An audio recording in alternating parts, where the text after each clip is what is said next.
Want to make your BlueSky posts more accessible? Let me show you how to turn on the require alt text before posting feature so you can make your posts easier to understand for everyone.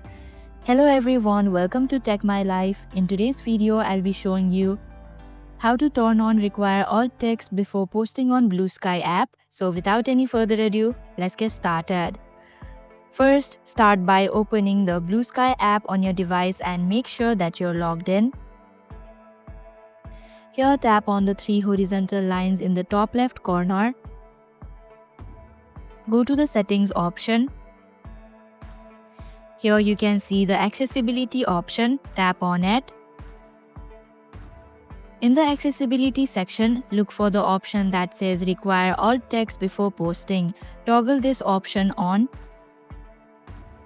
Once you've enabled it, your changes will automatically be saved. Now when you try to post an image or video on BlueSky, you'll be prompted to add alt text before you can post. This makes your content more accessible to users with visual impairments.